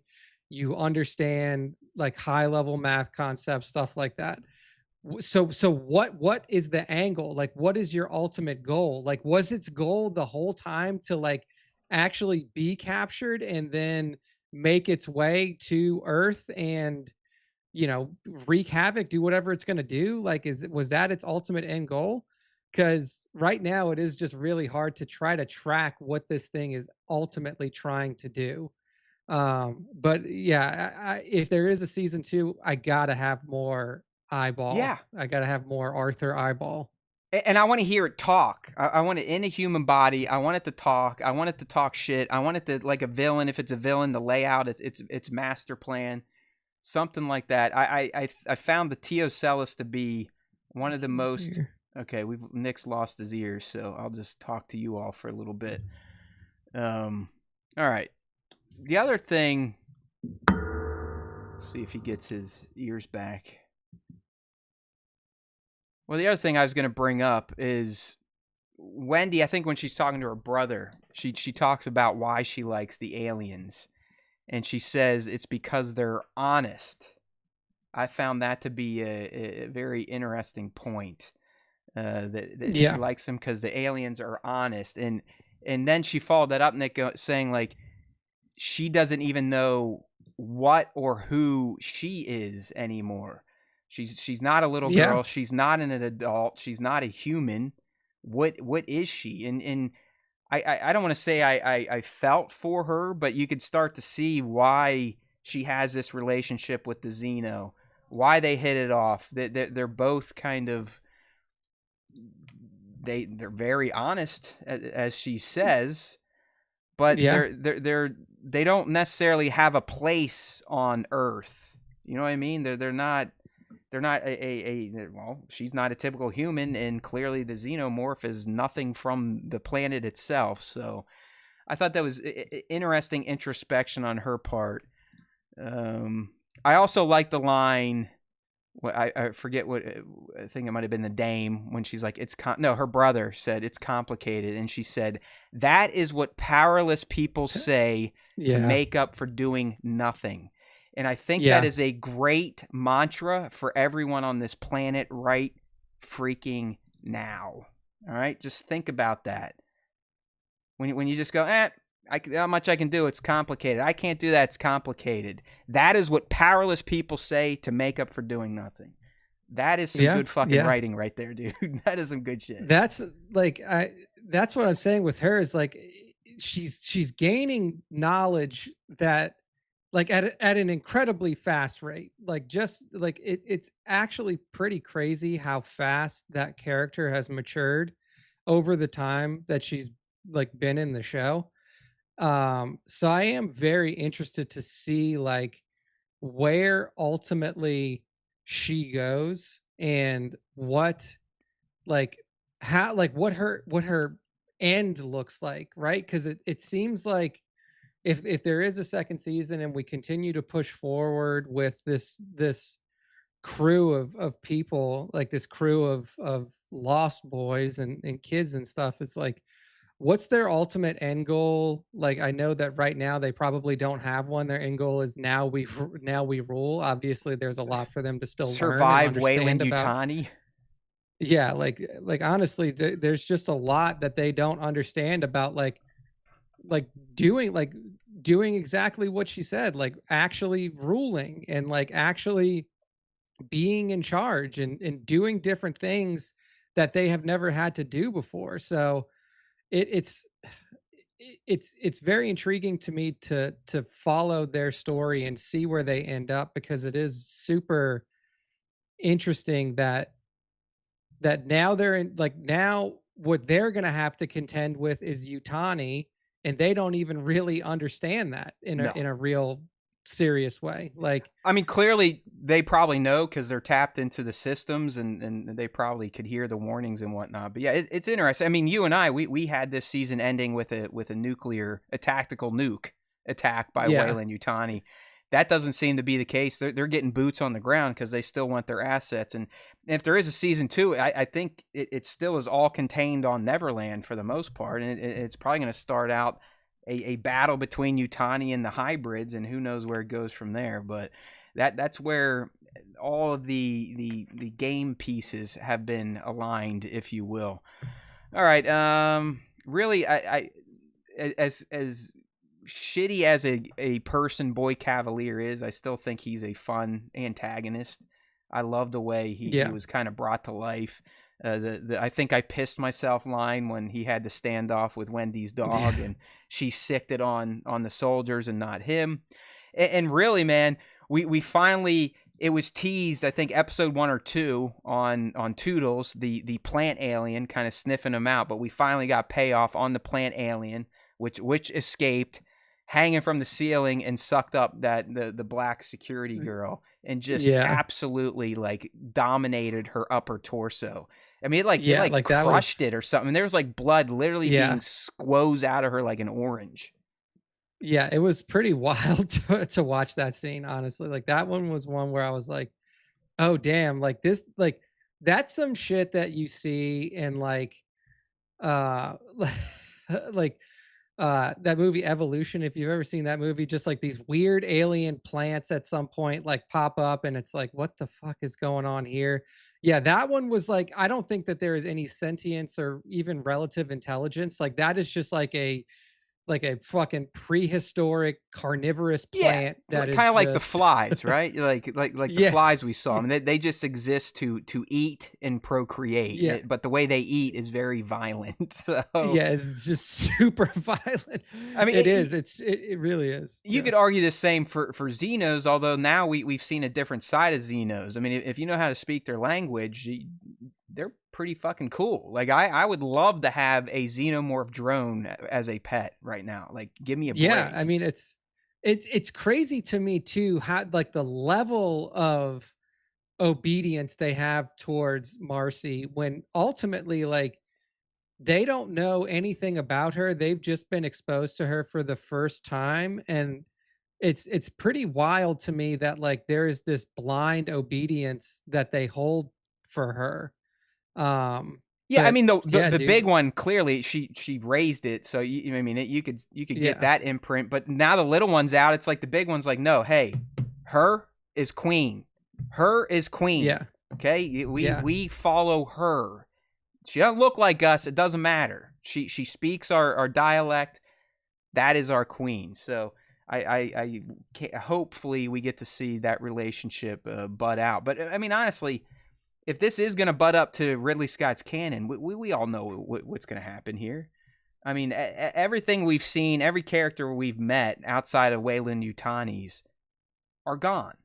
Or they're just, they ride off into the horizon and it is what it is. But, hopefully we get a little more finality, because you would think if there was technology out there like these hybrids that Weyland would have done something with it in Aliens, Alien 3, they're not around in Alien Resurrection. They kind of get wiped out. I mean, who knows? Like, maybe they somehow find their way off the planet with the Xeno, and they're just the fuck out of there. They're just gone. I mean, that's a possibility. Obviously, they've left open a lot of avenues and doors for potential ways that this could go. So yeah, I mean, I am just really interested to see like what a season, like just what a season two has in store, and what that could potentially look like. Um, but yeah, I mean, I just we'll I see. do We'll see. I do hope we get it. Just to kind of put a pin in this. I did enjoy Alien Earth. I really did. Mhm. I think the finale was a little lackluster just because of the unknown of it getting a second season to actually pay off on the massive cliffhangers that it left it with. I mean, it really didn't pay off on any of the major plot threads. So outside of the unknown of getting a second season, I think this was a fun experiment, and I hope we get a second season. I really do. All right, my friend, let's do a quick little crossover, and then we'll put this episode to bed with the fan segment. This week, our little crossover debate. This is how we do it. Oh, hold on, Bango. You $10. Hold on. Let me find it. Let me find it. If you start throwing away cash, you know we are going to cover it. Whatever you need. I mean, you need me to get up and do a dance? All right, he said he had a late question of the week response. Where is it? All right, okay, I got you, Bango. Hold on. We'll do this live. Nick, why don't you go ahead and set up this crossover, and I'll get this taken care of. But essentially the crossover is this. Which faction is more ruthless or monstrous? Weyland-Yutani or the Galactic Empire? Go. Yeah, I mean that's a good question, because you're looking at two different ends of domination, right? Like one of them is domination through galactic politics, and then one of them is domination through pure corporate greed and money, big money. Which is both of them are happening actively in America right now, and all across the world. So you should be familiar. For me, this one's kind of easy to me, and I feel like I'm in line with the voters here on the chat that we see. I feel like it's the Empire, because while Wayland is definitely like the typical corporate bad guy, where like they have a corporate face, and the corporate face does things that the general public can use, like they make things that the general public can use, and like don't like a general consumer probably doesn't have all that much of a grudge against Weyland-Yutani, but when you find out what they're actually doing, then it's like, oh, this is literally the definition of an evil corporation. They're not like wantonly killing people in the streets for like made up reasons, right? Like that, but we do know that the Empire does that. Yeah, Like the Empire does that they shit. blow up planets. They Yeah. squash. They land star destroyers on people in town squares. I mean, Yeah. So I think that's kill where the kids, like kill fucking younglings. You know.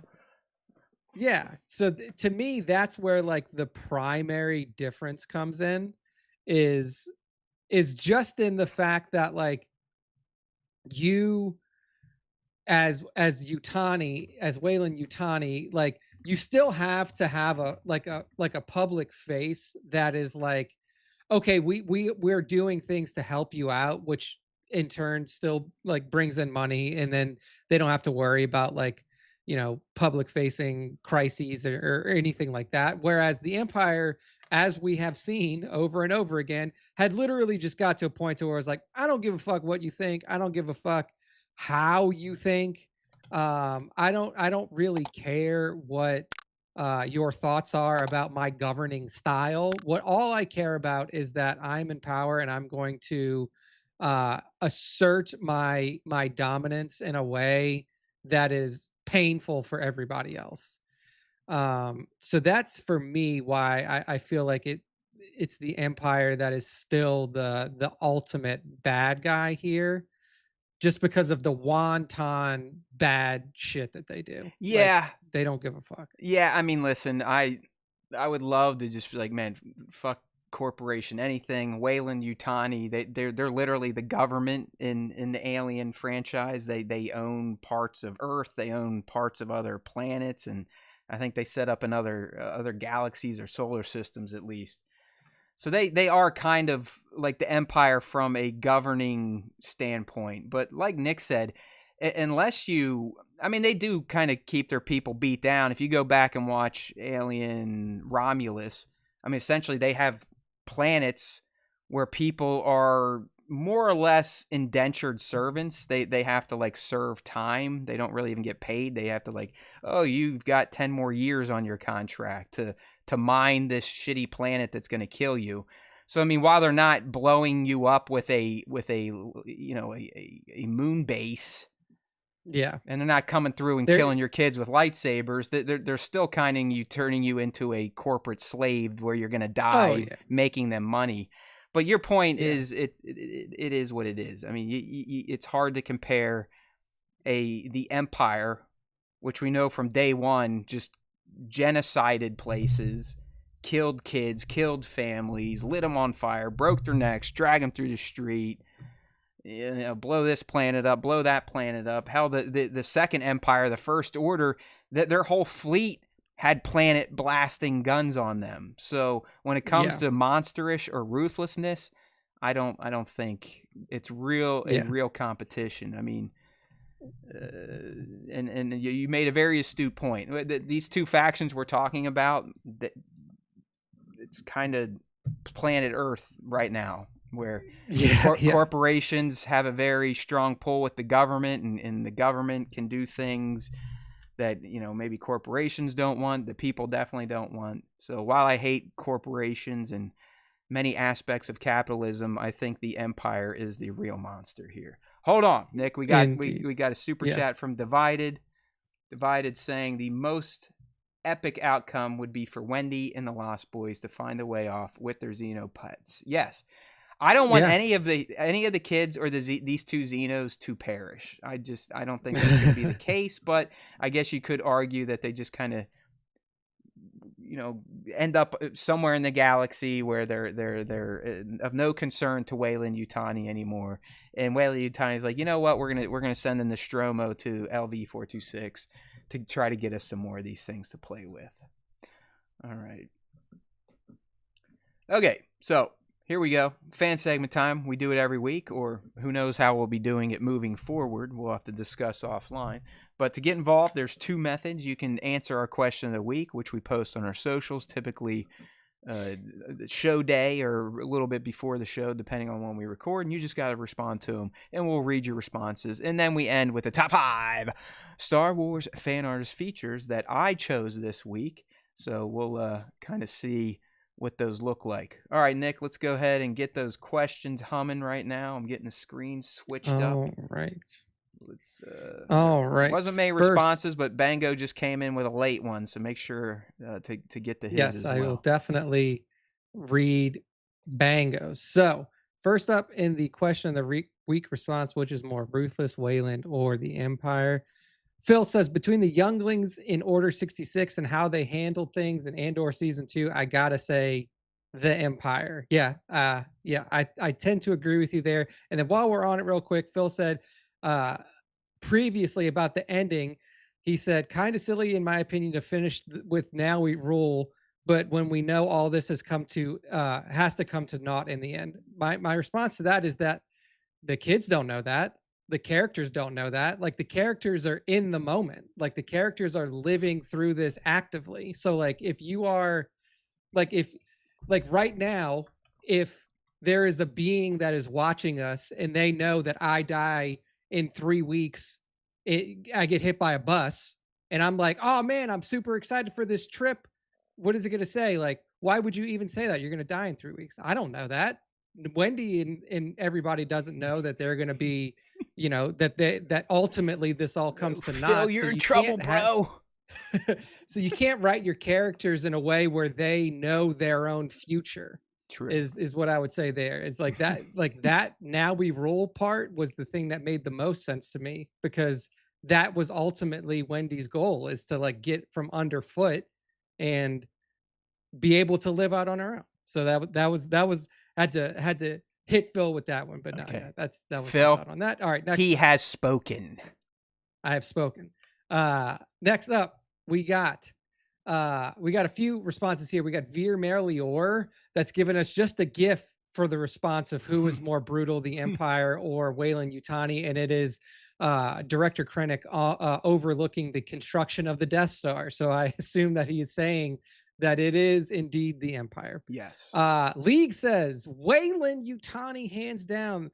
They are not restricted by the accounting department, unlike the Empire, always she counting listens those to pennies. the Star Wars Time show. Remember, we kind of had There that you angle. go. Like, why are they so worried about pinching pennies when they're the fucking Empire? You know what I mean? That is very true. That is very true. And then Veer Melior one says the Empire funded a fleet of 25,000 ISDs and 2 Death Stars. So they got a little money behind them. And then closing out this week's question responses, Bango, we got it for you, baby. Empire, here's why. Weyland-Yutani is definitely the embodiment of evil corporatism, basically holds its employees in a twisted form of indentured servitude, has no governmental checks, etc. But they are one of several and competing against those other corps. The Empire, however, is space fascism. It seeks to dominate. It thinks nothing of genocide, planetary obliteration, industrialized murder, etc. Look at this guy.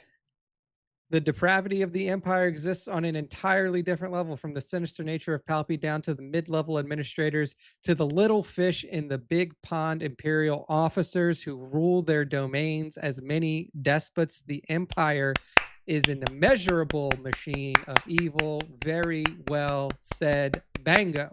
There we go.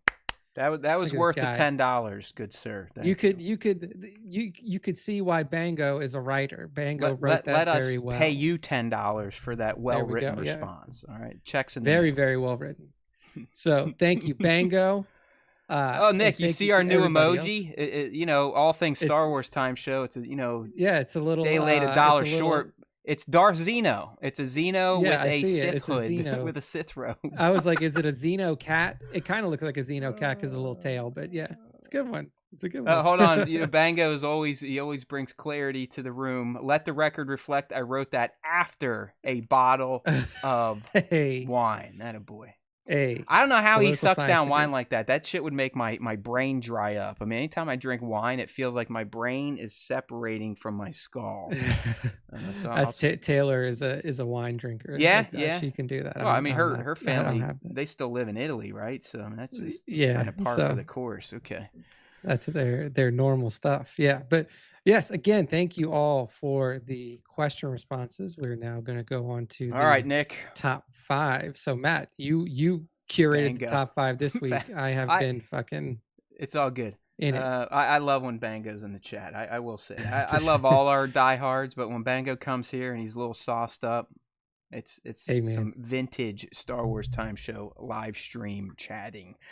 All right, Nick, like you said, we're now going to close things out with my top 5. What you got to do with this one is on Instagram, use hashtag Star Wars Time Show, but more importantly, use ad tag at StarWarsTime.show. That's typically the area of the app that Nick will scroll through each week to pick his top 5. He's a busy man, so I handled it this week, and now I will present my selections. All right, Nick, up first, we have a cigarette-smoking, helmetless Boba Fett from GT_arts_Fett on Instagram. I just absolutely love seeing Boba Fett chilling, smoking himself a ciggy. I don't know. It just seems very character correct to have this son of a clone, a clone son of a clone, having himself a little smoke after a hunt or a bounty. I definitely see that for the Boba Fett that we get to know in the Mandoverse. Like, he's been through a lot. Yeah. So you know what? Let this guy have a smoke break. He just got out of the Sarlacc pit. I was gonna say this is him right out of the Sarlacc pit after he regained all his armor. I don't know, man. It just works really well. Kudos to GT Arts Fett doing the head swap on the Boba body, because it works perfect, man. I love it. Boba having himself a smoke. Too bad it's not a blunt. That would have made it even better. All right, Nick, next one here. A longtime friend of the show and a stalwart in the toy photography community. They don't post much anymore, but when they do, we take notice. I'm talking about Jason Young, at work more or less. Used to be a guest host of the show. Used to be a guest on the show. Now he's doing bigger and better things, as most people are that either started with us or used to be fans. They've all had their dreams come true, but us. But that is the name of the game. That is why we are the Star Wars Time Show. But Nick, this shot's so cool is because no special effects were used here. Jason's using a new camera that can take multiple exposures. So essentially it was 2 scenes set up and the camera was able to take them both and then merge them in frame. So it's not only cool technology, but Jason with his skills and his talents and all the technical stuff he knows about photography produced a really cool looking shot of a Darth Vader silhouette with General Skywalker, Ahsoka, Rex, I don't know if that's Echo or Fives, all kind of lined up. It just, it's a damn cool looking shot. That is pretty sick. I mean, I love that double exposure, like you were saying. Like it's also crazy that the camera can do that. Yeah, absolutely. I mean, this is definitely some of Jason's signature work here. So definitely, this is all done in camera. So apparently it's this OM1 Mark II that can handle multiple exposures in camera. So if you're into that type of shit, check out Work More or Less on Instagram. All right, next candidate that I chose here. I really like the how the lighting pops, the effects, the saber effects, the world between worlds. We're looking at a shot from SpaceX_photos, and it's kind of a recreation of Ahsoka Season 1, Episode 5, when Anakin and Ahsoka are fucking with each other in the WBW.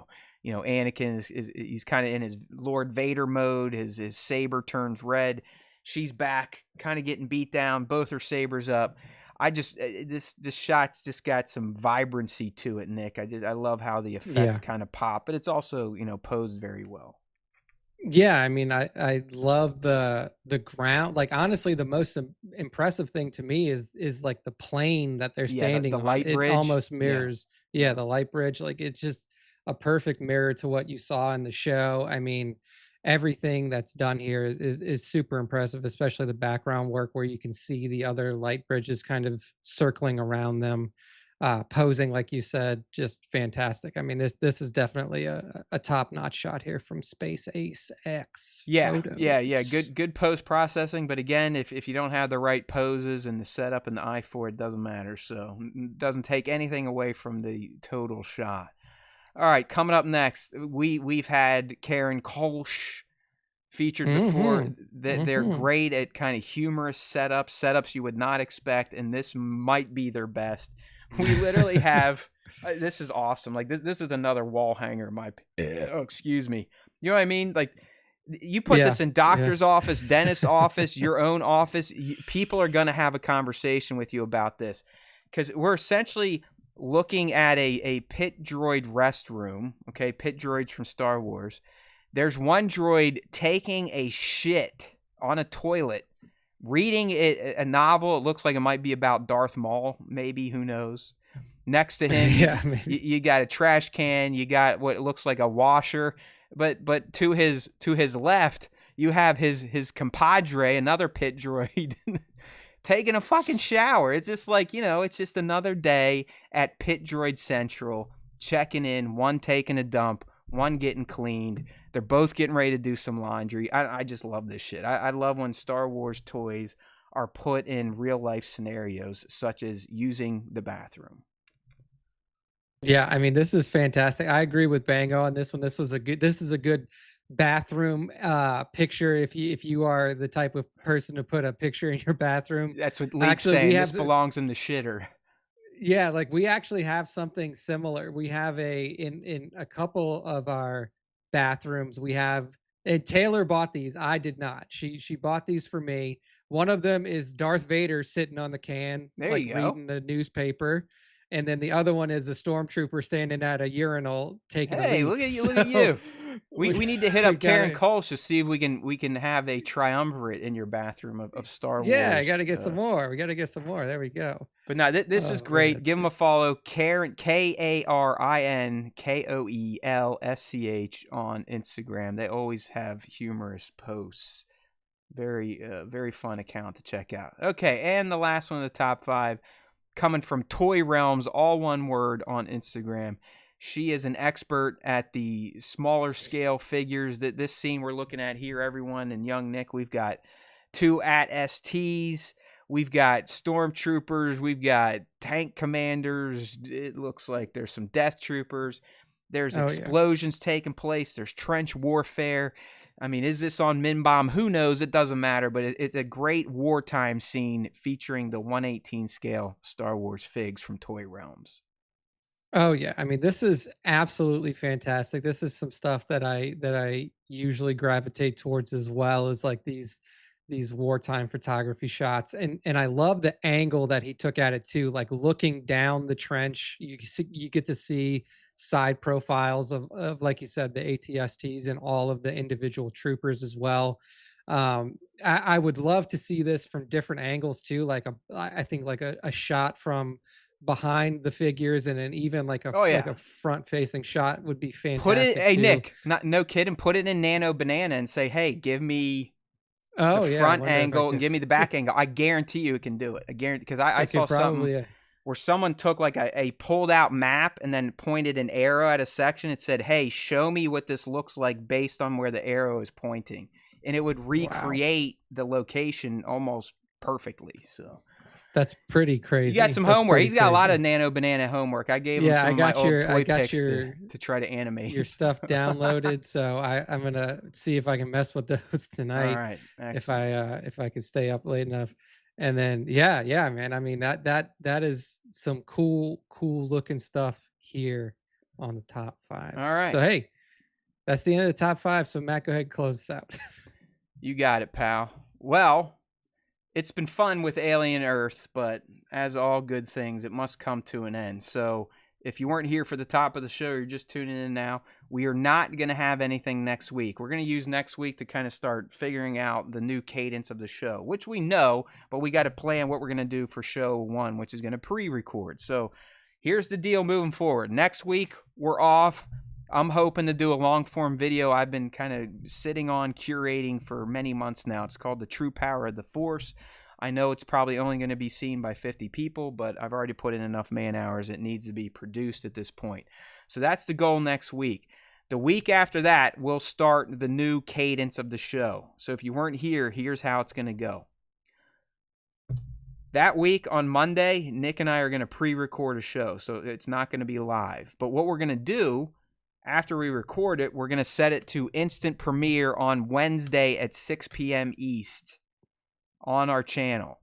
And with instant premiere, we can kind of, zoom in and live chat with anyone that is watching the pre-record. That's going to be how we handle the pre-recorded shows. One of us hopefully will be in there for a few minutes, maybe the first 30 minutes.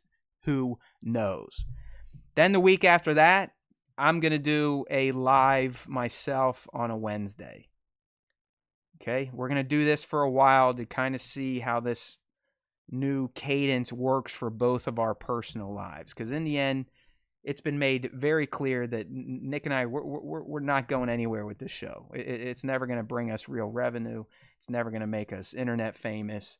So what's the point in killing ourselves and trying to do it all on a Monday when I don't want to do it on a Monday, or trying to do it on a Wednesday when he doesn't want to do it on a Wednesday?